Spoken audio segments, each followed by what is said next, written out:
दिल्ली की एक्साइज नीति को लेकर दिल्ली प्रदेश कांग्रेस के अध्यक्ष अनिल चौधरी ने केजरीवाल सरकार पर बोला हमला। जी आपको पता चले कि दिल्ली प्रदेश कांग्रेस के अध्यक्ष अनिल चौधरी ने दिल्ली की एक्साइज नीति को लेकर केजरीवाल सरकार पर जमकर हमला बोला। उन्होंने शीला दीक्षित के शासनकाल से तुलना करते हुए कहा कि यह देश की राजधानी दिल्ली है, जिसकी पहचान कभी फ्लाईओवर, सिटी और विकास के नाम पर होती थी। अब शहर में सरकार नाम की कोई चीज नहीं बची है। उन्होंने कहा कि दिल्ली के तमाम समाचार पत्रों में शराब नीति को लेकर सुर्खियां है और कई ऐसा अखबार है जिनमें शराब की चर्चा ना हो और लंबी लंबी कतारें ना हो। वो लगातार गुजरात दौरे पर है। वहीं आप सरकार में मंत्री सत्येंद्र जैन को लेकर भी कांग्रेस नेता ने केजरीवाल सरकार को घेरा है। उन्होंने कहा कि मुख्यमंत्री चुनावी टूर पर है। जिन मंत्रियों के कंधों पर शहर की जिम्मेदारी थी वो जेल में हैं। बने हैं दिल्ली के तमाम समाचार पत्रों में शराब नीति को लेकर के सुर्खियां हैं। कोई ऐसा समाचार पत्र नहीं है जहां पर शराब की खबरें ना हो, लंबी लंबी कतारें ना हो। ये देश की राजधानी दिल्ली है, जिस दिल्ली शहर की पहचान कभी फ्लाईओवर, सिटी और विकास के नाम पर होती थी। दुख के साथ कहना पड़ रहा है कि शहर में सरकार नाम की कोई चीज़ नहीं है। मुख्यमंत्री चुनावी टूर पर हैं। इस शहर की जिम्मेवारी जिन मंत्रियों पे थी वो मंत्री जेल में है।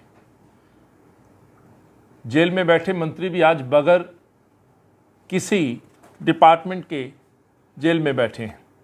एक मंत्री पर बड़े गंभीर आरोप हैं भ्रष्टाचार के, और लगातार हम ये बात कह रहे हैं कि अरविंद की कैबिनेट के लगभग 80% मंत्री या तो जेल की हवा खा चुके हैं या जिन पे संगीन आरोप हैं। तो आखिर इस दिल्ली की सरकार है कहाँ? इसलिए मैं कहता हूँ कि इस शहर में सरकार नाम की कोई चीज़ नहीं है। क्यों नहीं है ये भी मैं कहना चाह रहा हूँ। सरकार खुद जो है आज ठेकेदार बन गई है। अरविंद केजरीवाल जिस तरह से शासन चला रहे हैं, दुख के साथ कहना पड़ रहा है कि कोरोना काल में जो व्यक्ति छुप के बैठ गया हो, ऑक्सीजन का क्राइसिस हो, मजदूरी का क्राइसिस के बीच आबाकारी नीति बना करके अरविंद केजरीवाल लेकर के आते हैं। शराब माफियाओं के साथ बैठ के उस अवसर को ढूंढते हुए एक ऐसी नीति थोपते हैं और उस नीति के तहत जो दुष्परिणाम आए, ये शहर शराब की राजधानी के रूप में जाने लगा, जो मैंने अभी आपको कुछ प्रेस की कटिंग्स दिखाई। मुख्यमंत्री के पास कोई विभाग नहीं, वो चुनाव में व्यस्त रहते हैं। उनके पीडब्ल्यूडी के बड़े महत्वपूर्ण व्यक्ति हवाला कांड में दोषी हैं, कई महीनों से जेल में हैं। उनके खुद के वित्त मंत्री पर भ्रष्टाचार के गंभीर आरोप हैं। तो एक सबसे महत्वपूर्ण व्यक्ति जेल में बंद है और दूसरा जेल जाने की तैयारी में है। इसलिए मैं कह रहा हूं कि यहाँ सरकार नाम की कोई चीज़ है नहीं। पुरानी शराब नीति को बदल के नई नीति लाने का आप काम करते हैं, किसी से राय मशवरा नहीं करते हैं। जबकि चुनाव के दौरान आप खुद स्वराज अपने मैनिफेस्टो में ये कहते थे कि हम लोगों से पूछ करके ये नीति बनाएंगे, आरडब्ल्यू से पूछेंगे, धार्मिक संस्थाओं का ध्यान रखा जाएगा।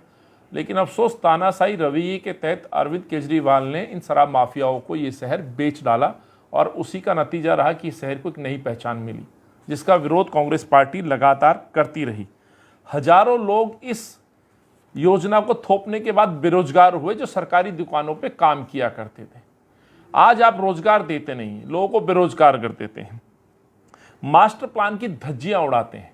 नई नीति लाने के तदुपरांत आपने देखा होगा, पूर्व की यदि हम नीति से कंपेयर करते हैं तो लगभग 18 नॉन कन्फर्मिंग क्षेत्र वाले विधानसभा क्षेत्रों में मात्र 5 दुकानें हुआ करती थी, जो कि बढ़ा करके 216 दुकानें कर दी गई। ये उदाहरण इस बात का कि इस शहर में सरकार नाम की कोई चीज़ नहीं है।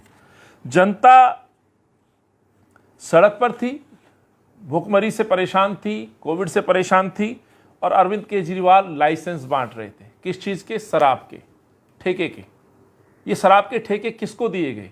इसलिए मैंने पूर्व में भी कहा है, फिर मैं ये बात कह रहा हूँ, जांच एजेंसियों को इस पर भी जांच करनी चाहिए कि कितने भाजपा के नेताओं के पास शराब के ठेके हैं, कितने आम आदमी पार्टी के कार्यकर्ता और नेताओं पर ठेके हैं, कितने आम आदमी पार्टी के कार्यकर्ताओं के घरों में ठेके खोले गए।